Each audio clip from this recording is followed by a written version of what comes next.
They told me to just watch the house. I didn't. They said it like they were doing me a favour, sparing me the jet lag, the stairs, the hassle. My grandson even patted my hand when he said it like I was a child being promised a cookie later. We're going to Italy, Grandma. It's just too much for you. He smiled. I didn't. They left a list on the counter: water the succulents, bring in the mail, keep the fridge running. They stocked it with frozen lasagnas, as if that would compensate for the empty room I'd be eating them in. A thank you note would have been nice. A seat on the plane would have been better. I watched from the porch as they piled into the car. Suitcases in the back, laughter floating out the open windows, the granddaughter glued to her phone. They waved. I waved back. They didn't see my smile drop once they turned the corner. The house fell quiet. A refrigerator hummed. A clock ticked too loud in the kitchen. And on the counter, carelessly left like junk mail, sat the travel folder, the itinerary, light numbers, hotel confirmations, seat assignments. I stood there staring at it, the edges curling ever so slightly like it already knew it had betrayed me. Rome, Florence, Tuscany. I read every word, each one pressing into my chest like a thumbprint. I traced their names on the boarding passes. Not even a whisper of me. Of course not. Then I saw it, a single map tucked in the back. A note written by the travel agent in tidy cursive: all meals prepaid, priority boarding, enjoy your adventure. Adventure. That word. It scraped something awake. I walked to the hall closet. My fingers hesitated on the handle. Then I opened it. And there it was, waiting. My old suitcase. Dusty. Floral. One wheel bent at a funny angle, but solid. Like me, I unzipped the front pocket. My passport slid out, still valid. Still mine. I didn't think. I booked the flight. Different airline. 1 day earlier. I paid in full. I didn't use the family name, the one they'd left me. I told no one. The next morning I made tea. Packed 3 outfits. Comfortable shoes. A scarf my late husband bought me in Morocco. And the camera, the one I hadn't touched in years, still smelling faintly of the ocean. I remembered the ferry ride we took in Greece. I was 27, barefoot on the deck, hair snapping in the wind. We had no money but all the sky. He looked at me like I just brought the world closer. We made a promise that night under the stars: we will raise children who chase horizons. Somehow they became the ones closing doors. But I wouldn't let that be the end. At the airport, I wore navy trousers and a crisp blouse. My suitcase trailed behind me like an old friend. The agent at the gate smiled. Heading somewhere special? She asked. I nodded. Just catching up to my family. When the wheels lifted off, I watched the clouds spread like linen across the sky. And for the first time in a long time, I felt light. I landed in Rome just after sunrise. Golden light poured through the windows of the taxi like honey. The driver spoke little English, but he knew the streets like old memories. I asked him to take me near the city centre, not their hotel, but close. I wanted air without the shadow. I checked into a small inn with ivy crawling up the walls and tile floors that whispered of age. The window opened to a narrow street lined with flower carts and mopeds. I breathed in the scent of espresso and orange blossoms. I took their itinerary, the one they left on the counter back home, and used it like a compass. Not to follow them, but to get there first. That afternoon I stood before the Colosseum. Alone. A tour group passed by, chattering in 5 languages. I leaned against a sun-warmed stone and let the noise pass through me. I wasn't here for photos or social media. I was here for the wind, the dust, the sky. Later I tossed a coin into the Trevi fountain. Not for luck. For memory. That night I walked to a small trattoria they'd circled on their map. I sat by the window, ordered wine, and watched people pass.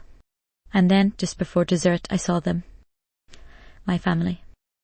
They didn't see me.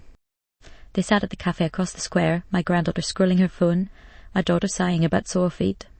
I smiled behind my sunglasses and raised my glass. To endurance. To knowing who you are even when they forget. To the next stop. The kitchen smelled faintly of lemon and starch. I had just finished ironing the linen napkins they never used, the ones embroidered with little violets that once belonged to my mother. I didn't know why I'd ironed them. maybe out of habit, maybe because the silence had gotten too loud. My daughter stood by the sink, her phone balanced between shoulder and ear as she stirred something on the stove. Her voice was light, a little breathless from excitement. Yes, we got the upgrade, full balcony view. There was laughter on the other end of the line. Then she glanced at me, smiling in that distracted way people do when they're half in another world. No, she's here. She's fine, just puttering around. She didn't say my name. Just she. I pretended not to notice. Folded another napkin. Placed it gently on the stack. Yeah, the kids are already packed. I just need to pick up those travel size shampoos. You know how security is. Oh, and the adapters. Italy's different. I always forget. Another soft laugh. It'll be good for them. They've never been out of the country. The tea kettle began to whistle. I reached for it slowly, gave it time to make noise. When she hung up, she turned and smiled again, properly this time. Mom, do you need anything from the store while we're out? I shook my head. No, thank you. I have everything I need. She paused, brushing her hair back with a hand still red from dishwater. Oh, and just so you know, the cat prefers the dry food now. We've been mixing it with a little broth, but you don't have to if it's too much. I can manage, I said. It's just a week, 10 days, she corrected gently. With travel, but we left everything labelled, and the gardener's already scheduled for Thursday, so you don't have to worry about the hedges. I nodded again. I had once trimmed those hedges by hand, years ago, before they could afford someone else to do it. She leaned against the counter, sipping from a mug I'd bought her last Christmas, a blue ceramic with a chip in the handle. Mum, I hope you're not too upset. It's not that we didn't want you to come, it's just Europe's a lot of what? She hesitated. You know, walking, stairs, jet lag, it's a lot on the body. We just thought you'd be more comfortable here. Comfortable. The word settled on my shoulders like a heavy shawl. I see, I said quietly. There was a moment of silence, not awkward, just full. Then she brightened. Oh, I almost forgot. She rifled through the drawer and pulled out a neon pink folder. Everything's in here. Flight, numbers, hotel addresses, our insurance info. In case anyone calls. Or, you know, just to have. She placed it on the table like it was a casserole dish. I looked at the folder, then at her. You know, I said, my voice still steady, when you were little. You used to fall asleep in a car before we even hit the freeway, but the moment we pulled into a new town, your eyes would pop open like magic. You never wanted to miss a thing. She smiled, distracted, not really listening. That sounds like me. You were always the brave one, I added. Even when the boat rocked or the roads twisted uphill, there were, she teased. I still am. I smiled too, but the moment had already passed. From upstairs came the sound of a zipper, then a shout from Mum, I can't find my sneakers. She sighed, pushed off from the counter, and called back, check the closet by the stairs left side. Then to me, a quick squeeze of the shoulder. Thanks again for staying, Mom, it means a lot. And just like that, she was gone. Footsteps up the stairs, voices blending into one another, the soft thump of a suitcase being dragged across hardwood. I looked down at the folder she'd left behind. Bright pink. It didn't match anything in the room. I didn't open it. Not then. Instead, I made my tea and sat at the kitchen table, letting the steam rise and curl like question marks in the air. 10 days. Frozen meals. Dry cat food. I had given her maps, once literal, once back when she was 10, and we drove cross-country, stopping at every diner and scenic overlook. I had pointed out landmarks, taught her to fold them back into shape. She had once looked at me like I knew everything. Now I was just a woman who putters around. Outside, the car trunk slammed. The engine started. They didn't come back in to say goodbye again. I watched from the window as they backed out of the driveway, the sunlight bouncing off the windshield like a flash bulb bright and gone too fast. I didn't wave this time. Instead, I reached for the folder. The kettle had cooled. My tea had gone cold. But my hands were warm now. Warm and awake. You don't notice the fading right away. It doesn't announce itself with slammed doors or sharp words. It's quiet. The kind of quiet that slips into your bones before you've realized you stopped hearing your own name. It began, I suppose, with dinner. Not one moment. Just a shift. At first they'd ask if I'd already eaten.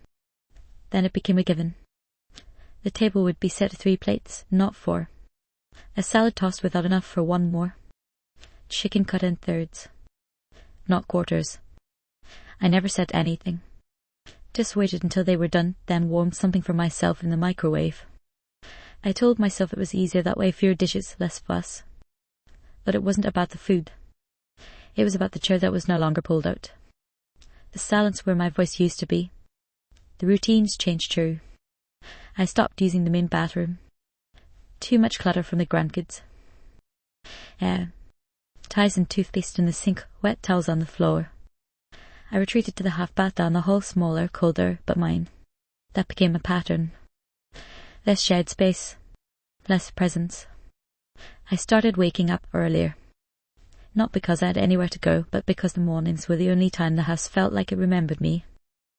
I'd sit by the window with my tea, watching the light coming sideways through the blinds, casting stripes on the table. The cat would jump up sometimes, nuzzle my arm, then leave just as fast.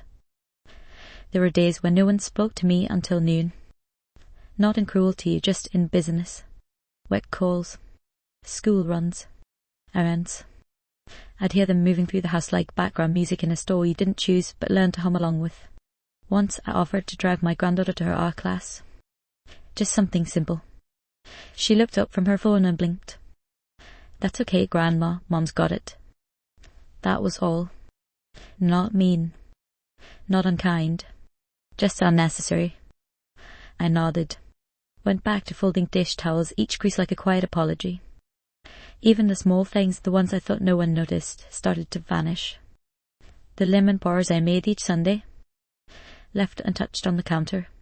The crossword puzzles I clipped from the paper, thrown away before anyone solved a square. The calendar I'd kept by the fridge marked with birthdays, appointments, anniversaries replaced by a sleek digital screen that blinked weather updates and stock prices. The day they threw out the corkboard by the door, I felt it like a missing tooth. It had held years of life of drawings, coupons, old photos. One of them was of me and my husband in Venice, smiling on a bridge, both squinting into the sun. I found it face down in a recycling bin 2 days later. They didn't mean to, I whispered aloud as I wiped coffee grounds off the corner. They just didn't look. That's what it came down to, really. They didn't see me. Not in the way they used to. Not as someone central. I was that. Soft outline at the edge of the photograph, the extra fork in the drawer, the presents that padded through the house quietly so others wouldn't trip. Once I came downstairs in a new blouse, a deep green with small buttons, one I bought with a trip in mind, just in case. I stood in the kitchen for a full 10 minutes, waiting. No one looked up. That night I folded it back into tissue paper and placed it in the bottom drawer. Still unworn. Still hopeful. There was a particular moment of quiet, forgettable to anyone else, that still echoes. I was doing the dishes. My hands deep in warm suds, scrubbing a casserole pan from a dinner I hadn't eaten. The kids were laughing in the living room. My daughter was on the phone. I heard her say, "It's just the 4 of us this trip, nice and manageable." 4. I turned off the water. Stood there, dripping. She didn't mean it as a cup, but it landed like one. Later that evening I opened my address book. Not for any reason. Just to remind myself. I still had numbers to call. I traced old names, cousins, neighbours, friends, now more postcode than person. Most wouldn't answer. Some had already gone. I didn't cry. I don't cry anymore. Not out of strength. Just out of practice. Instead, I made myself a cup of tea chamomile with a splash of honey and sat in the den with the lights low. The news murmured from the other room. Someone laughed. Someone closed the door. And I sat there, still like a photograph, no one framed. I thought about my husband and how he used to say, "You're the centre of the wheel, love, everything turns around you." I used to believe that. Now I felt more like the spoke. Thin, steady, never noticed until it breaks. The next morning I found the itinerary again. I opened it this time. Really opened it. There it was, Florence, Rome, a vineyard tour, a sunset cruise in the Arno. Their names printed in bold. My name nowhere. Still I ran my finger along each page like it might conjure something. A change. A margin note. A postscript that said you too. But no. Just neat rows of information and the future without me. I closed the folder, ran my palm over the cover, and whispered to the empty room, "Not yet." because while they were forgetting, I was remembering. Not in spite. In defiance. I didn't sleep that night. Not from worry. Just the kind of wakefulness that visits when a mind wanders through too many doors at once. I sat by the kitchen window long past midnight, the cup in my hands long since gone cold. Outside, the porch light buzzed faintly.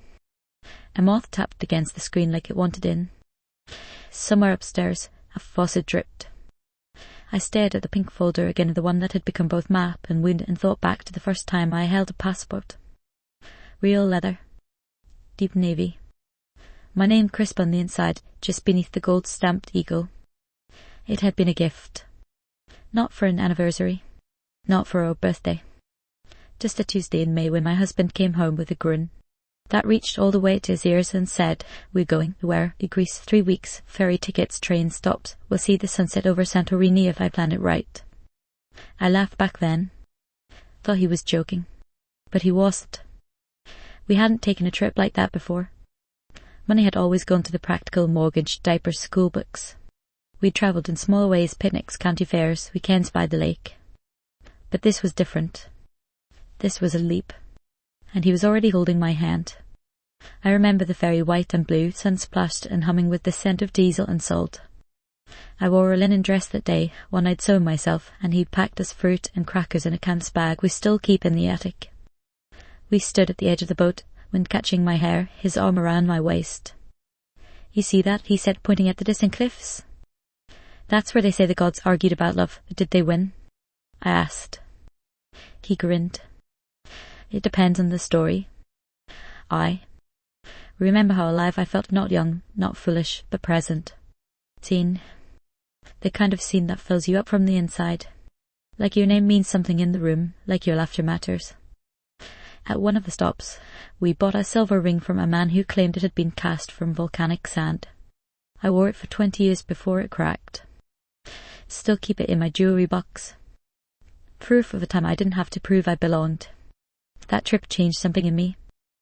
We made a vow there in a little pension with crooked shutters and lemon trees outside that we would raise our children to chase wonder. That they'd know the world didn't end at their doorstep. And we did. We filled the house with maps and stories and books on far-off places. We made a game of learning capital cities. Taped postcards to the fridge. On Friday nights, we'd turn off the television and spin the globe with our daughter. She'd close her eyes, point, and say, "Tell me what's there." And I always could. I remembered. That girl so clearly. Hair like ink, questions like fireworks. She once asked me what language the moon spoke. I told her it spoke light, and she believed me. She believed everything I said once. Now I fold her laundry. I watch the back of her head as she scrolls through her phone. I pick up the travel folder she forgot to put away. She leaves it on the table like a grocery receipt.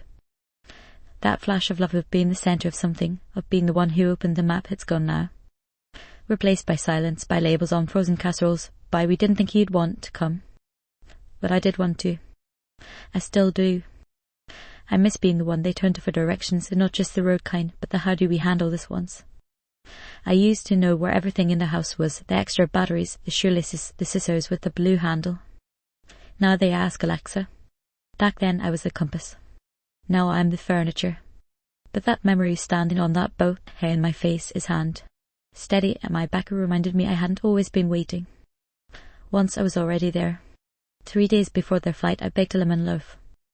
Not because anyone asked. Not because I thought it would make a difference. But because that's what I used to do before every family trip, is something sweet to the road. A slice for the drive to the airport, something to tide them over until airplane snacks and time zones took hold. It was a ritual. Quite simple. Mine. I lined the old tin with parchment, grated fresh zest, and hummed a little without noticing. It felt good to move with intention again, to fill the house with a scent that wasn't reheated plastic or laundry softener. While it cooled, I wiped down the counters, put on a fresh pot of tea, folded the throw blankets in the den just so. And then I did something I hadn't done in years. I sat on the porch. It was late afternoon, that soft golden hour where everything looks a bit kinder than it is. The street was quiet. The breeze carried the smell of grass and distant charcoal from someone's grill. I set the lemon loaf on the little table beside me, sliced neatly, wrapped in wax paper. And I waited. Not with expectation, I told myself that much, but with curiosity. Just to see if anyone would notice. If my daughter might come down, sniff the air, say, "Is that lemon?" the way she used to when she was a child and I made Sunday muffins. Maybe she'd take a bite and smile. Maybe the kids would ask for a slice. Maybe, just maybe, someone would sit beside me and say, "We were thinking maybe you could come after all." I didn't need fanfare. Just a moment. A glance. An opening. The minutes passed. Shadows lengthened on the lawn. A neighbour waved from across the street. I waved back. The air was still warm, but the light had started to shift. One of those days that feels like the end of something, even if you don't know what. Eventually I heard the front door open behind me. Footsteps. Fast ones. Sneakers. It was my grandson. He darted past with his headphones on, thumbs flying over his phone, his duffel bag bouncing against his hip. He didn't see me. Or maybe he did and didn't know what to say. That happens too. You grow too familiar. You become part of the backdrop. I heard my daughter's voice from inside. A shout. "Can someone bring down the passports? Check the kids' chargers too." Then her footsteps, steadier, clicking across the hardwood. The front door creaked open. For a moment I thought she might stop. That she might sit even for a second. But she didn't. She glanced at me with a smile of polite Harrod. "Oh, Mon, that smells lovely," she said, already stepping past me. "I'll grab a slice after I finish packing." I nodded. And she was gone. The door swung shut with a soft thud. The kind of sound that's hard to describe but unmistakable once you've lived alone long enough. I looked down at the loaf. Still whole. The wax paper fluttered in a breeze. I sat there a while longer. Watched the square dart along the fence line. Counted the number of porch lights that flaked on one by one. The lemon loaf cooled completely. No one came back. Later that evening, I wrapped it carefully and placed it in the fridge. No note. No explanation. Just wrapped it, sealed it, and put it next to the frozen garlic bread they'd left for me. Before bed, I passed the hallway mirror. I stopped. There I was, cardigan buttoned, hair neatly combed, slippers quiet on the tile. I looked tidy. Unobtrusive. The kind of woman who's easy to leave behind. And for a moment, I thought maybe that wasn't such a bad thing. Maybe comfort was its own kind of reward. A slow life, a quiet house, lemon cake no one asked for. But then I remembered Greece. The ferry. The wind. And I knew. Hope is not meant to be silent. I woke before the sun. Not from a dream. Not from noise. Just the kind of waking that comes when rest no longer helps. I lay still in the half-dark, eyes open, watching the ceiling shift from charcoal to pale grey. The light came slow, like it too wasn't sure it wanted to arrive. The sheets were cold on one side. I hadn't turned much in the night. My body ached in familiar places, the knees, low back, the base of my neck. Pains that had become companions. They didn't scream. They whispered. They said, "You're still here, but we've changed the rules." I sat up and put on my slippers. The floor creaked beneath my feet. This house knows me, knows the weight of me, the steps I take when I'm thinking, the door I open when I'm feeling small. And yet it does not comfort. Not anymore. In the kitchen, the light over the sink was faintly flickering once. I didn't fix it. I've mentioned it before, but no one seems to remember. It's always after the trip, after the meeting, after. The tea kettle sat where I left it. I filled it, set it to boil. Same motions. Same mug. Same teaspoon. I did not taste the tea when I sipped it. I rarely do these days. It's not about flavour. It's about something warm to hold. The cat wandered in and brushed against my calf, then sat with her back to me, watching the hallway. Everyone else was still asleep. And yet I felt like the one missing. I moved through the morning like a ghost in her own life. Made the bed, folded yesterday's laundry, opened the curtains. Watered the potted fern by the windowsill, the one I keep alive mostly out of habit, partly out of defiance. I looked in the mirror after brushing my teeth. The woman who looked back didn't frighten me. She didn't even surprise me. But she looked used. not worn down by a single thing, but by all the small daily abrasions. The way stones become smooth in a river. That's what I'd become. Polished. My years of being helpful. Of stepping aside. Of smiling politely when something I once held dear was quietly removed from the room. And in that mirror, something in me whispered, you have become the extra. The extra plate that isn't set unless someone remembers last minute. The extra chair pulled from the garage.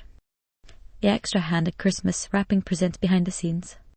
The extra pair of ears when someone needs to vent but doesn't want advice. The extra bed. The extra ride. The extra hour of babysitting. The thanks, Mom, that comes too quickly, already halfway out the door. Not essential. Not central. Just extra. I pressed my palms to the sink, let the porcelain cool my skin. I was tired. Not sleepy. Not unwell. Just tired in the deepest part of myself, the part that used to make plans, used to save recipes, used to pack surprises in lunchboxes. That part had gone quiet. Not dead, but quiet. I sat at the kitchen table without turning on the light. The sky was getting brighter outside, streaks of lavender and silver peeking through the blinds. Another day. Another day of being not quite needed, not quite seen. The lemon loaf still sat in the fridge. Untouched. I hadn't checked, but I didn't need to. If they'd had any, they'd have said something. My daughter would have at least mentioned it with a smile and a thank you tossed over her shoulder like a scuff. I used to cling to moments like that. To crumbs of recognition. Now I wasn't sure I wanted them. It's a strange thing to realize not that you've been forgotten, but that you've been repurposed. Not the woman who once danced barefoot in a Greek kitchen. Not the one who taught her daughter to read a map or her grandson to tie his shoes with bunny ears. But the quiet shape who lives at the edge of the hallway, refills the sugar jar and watches the suitcases grow heavier with each passing year. And still no room for me. I closed my eyes and whispered to no one, I'm tired of being grateful for scraps.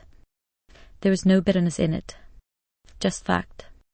There comes a point when you run out of gentle explanations. When you stop translating silence as love. When you recognize that being convenient isn't the same as being cherished. That morning I didn't water the plants. I didn't check the mail. I didn't preheat the oven for dinner. I just sat, hands folded in my lap, letting the weight of everything I hadn't said press softly against my ribs. The ache of usefulness gone stale. The house was silent. Not just the soft hush of early morning or the brief quiet between footsteps, this was deeper. A kind of silence that hums beneath the floorboards, that wraps itself around the furniture and settles into the seams of the drapes. I sat in it, letting it speak, letting it say everything no one else would. The tea had gone cold in my hands again. I hadn't touched it, just held it as if the weight might steady me. My gaze rested in the pink folder across the table, the one with their itinerary, their plans, their world. It hadn't moved since I last placed it there. Still bright, still untouched, still mine, somehow though not by invitation. I pushed the mug aside and slowly reached for it. The edges had softened slightly from handling. I opened it one last time. Read each page like I was tracing someone else's dream. Their flights, their hotel, their prepaid museum tickets and dinner reservations. All designed without me. Not an oversight. A decision. And yet as I looked at the list of places, of wonders, of open skies and old stones and sunlit pies, something stirred. Not resentment. Not even sadness this time. Something smaller. Stronger. I traced the line that said Coliseum Tour 20 p.m. and whispered, without thinking, I've never seen it. I told myself for years that I didn't mind. That I'd had my time. That other people's memories now mattered more than my own. But that wasn't true. I did mind. Not because I felt entitled, but because I had once been the woman who dreamed of these places, who circled travel as in magazines, who read library books about Italian architecture and Greek myths, tracing the pages like maps she couldn't yet follow. I had once wanted to walk those roads, not just so I could say I had, but because wonder belonged to me too. And now I was being asked to feed the cat while others chased it. My eyes moved to the hall closet. Behind that door sat a suitcase. The floral one with the bent wheel. The one I hadn't touched in years but had never been able to give away. I thought of my passport.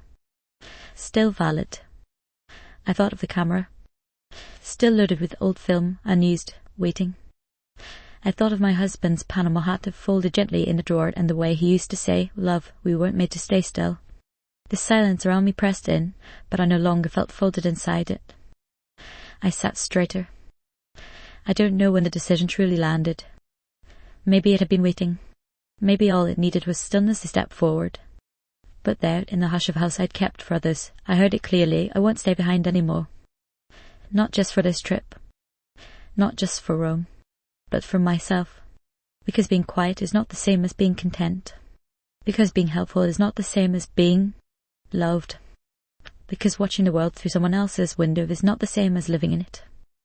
I didn't jump up. Didn't pack a bag. Didn't start searching flights. I simply let the thoughts settle. Like sunlight after rain. I would go. Not to follow them, but to remember who I had been and who I still was. Something in me stood up, even if my body didn't move. A small ember caught flame. And in that still room, I whispered to no one, "I'm not finished." It started with a drawer. The one in the hallway second from the top, where I kept old keys, paper clips, forgotten charger cords, and things that once mattered. I opened it slowly, sifting through the familiar chaos. My fingers knew what they were looking for even before I did. There, tucked beneath a stack of expired coupons and a sewing kit missing half its needles, was my passport. The navy cover was slightly scuffed, the gold lettering dulled from time. I ran my fingers over it slowly, as if touching a memory I hadn't dared revisit. Still valid. Still mine. I held it like a secret. Not one I owed anyone. Just one I had every right to keep. I didn't open it yet. Not immediately. Instead, I placed it on the kitchen table right beside the pink folder they'd left me. Their plans. Their path. And now mine. I went to the back of the closet. Moved aside the winter coats and spare blankets. There it was of the old suitcase. Floral, faded, a little lopsided. One wheel stuck. The zipper needed coaxing. But it had stories in it. Dusty corners that once held souvenirs and pressed flowers and the scent of a beach town we couldn't pronounce but loved anyway. I pulled it out and laid it open on the bed. Not like someone preparing to leave. More like someone preparing to remember. I packed with care. Not urgency. Not rebellion. Just clarity. 3 outfits. Nothing fancy. Just clothes that made me feel like myself, with linen trousers, my walking sandals, a scarf the colour of wine. I tucked in my husband's Panama hat. Smoothed its brim like a blessing. Then I went to the jewellery box. I opened the small velvet pouch where I kept the bracelet, the gold one shaped like olive leaves. A gift to myself many years ago. Never worn. Too delicate, too pretty for the grocery store, I used to say. But really, I think I had forgotten how to wear something that made me feel bold. I slipped it onto my wrist. It fit perfectly. Next, the camera. Still working. I checked it last year during a burst of nostalgia but hadn't used it. Today, I cleaned the lens with a soft cloth and placed it gently on top of the folded clothes. I promised to see with new eyes. And finally, a notebook. Not a journal, exactly. Just a small one, spiral bound, the pages still crisp. On the cover, I wrote in careful script, "Next stop." Not for to-do lists or appointments. Just for moments I didn't want to forget again. I zipped the suitcase shut and let it stand up right beside the door. Not to make a statement. Just to remind myself. Something is coming. And it's mine. Then I made a cup of tea. This time I drank it while it was hot. Sat at the table, bracelet glinting softly in the light, the passport beside me, the pink folder still untouched. I didn't throw it away. But I no longer needed it. I opened my laptop. Searched flights. Compared prices. Found one that left a day earlier than theirs, a different airline, different gate, different name on the manifest. I booked it without fanfare. No sigh. No second guessing. Just typed in my information, click confirm, and watched the screen blink back at me with a calm, blue check mark. Confirmation number saved. Ticket printed. I didn't tell anyone. Not because it was secret, but because not everything we do for ourselves needs to be announced. Some acts are sacred because they belong only to the one who dared to take them. Later that evening, my daughter passed me in the hallway. She smiled. "Thanks again for everything, Mom. You're a lifesaver." I nodded, returned the smile. She didn't see the bracelet. Didn't notice the suitcase by the door. That was all right. This wasn't about being seen. This was about choosing myself gently, clearly, without apology. And as I stood by the window, watching the last light slip below the trees, I whispered, "I'm going." Not in defiance. Not in revenge. But in quiet reclamation. Because I still have places to go. The night before their departure, the house buzzed with anticipation. Suitcases unzipped, chargers hunted, boarding passes printed and double-checked. My daughter paced between rooms with a to-do list in hand, muttering to herself, "Where's the adapter? Did you pack the snacks? Don't forget the travel-sized mouthwash." The children flitted in and out of rooms, leaving trails of socks and half-zipped backpacks in their wake. I moved through it like a shadow. No one asked if I'd packed. No one looked for me in the shuffle. They assumed, as they always did, that I would be here. Watering the plants, scooping the litter box, watching the house. I made one last cup of tea and slipped away. To my room.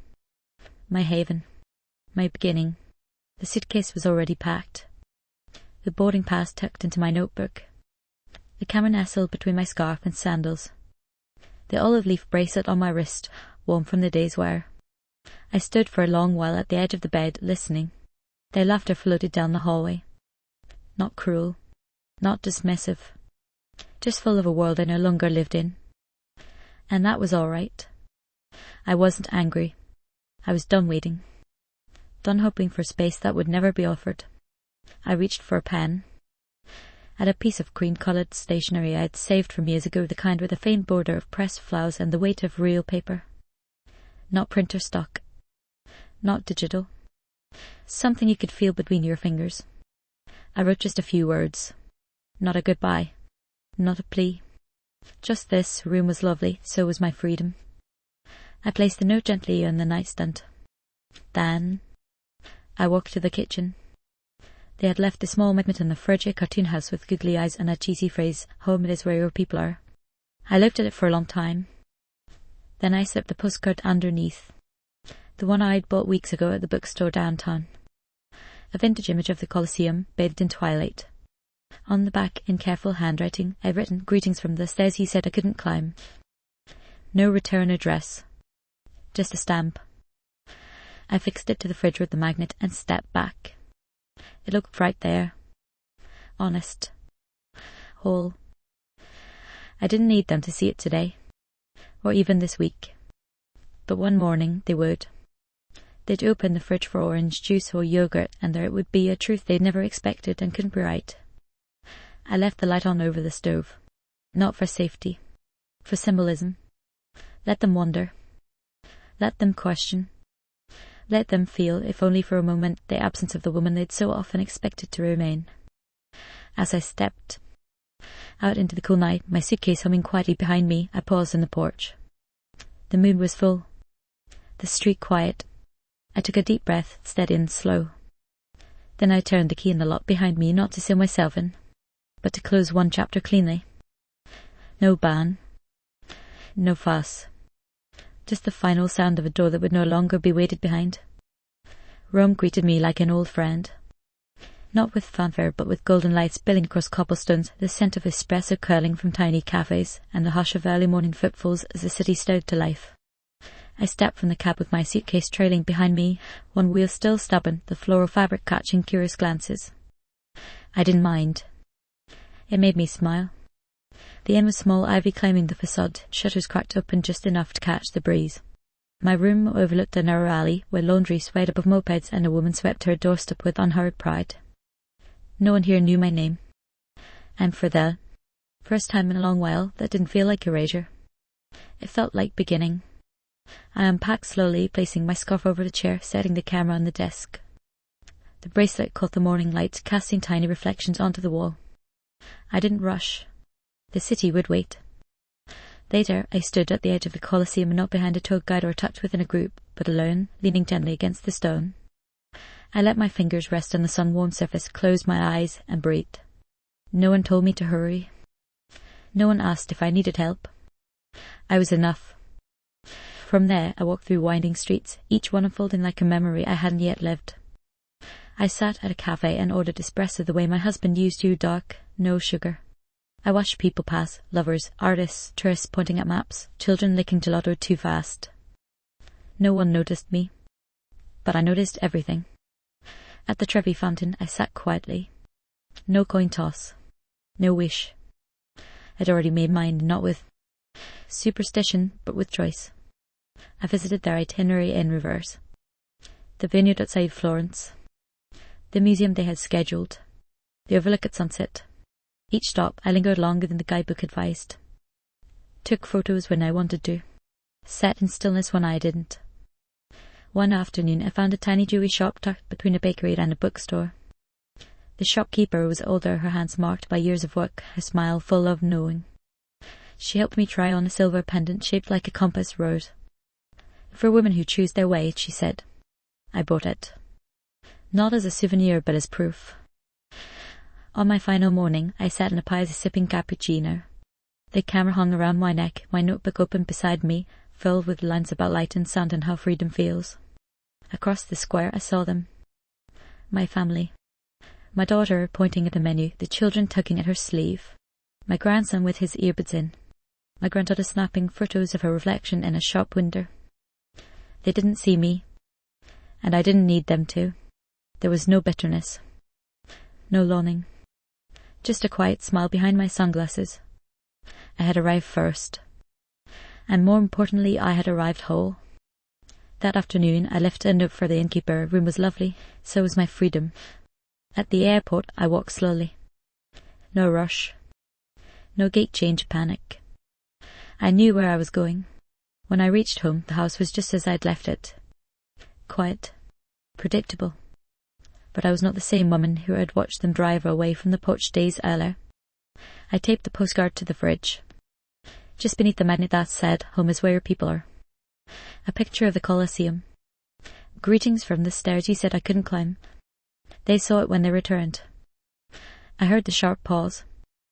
The shuffle of feet. The quiet murmuring. But I didn't get up. I was in the garden, tending the roses.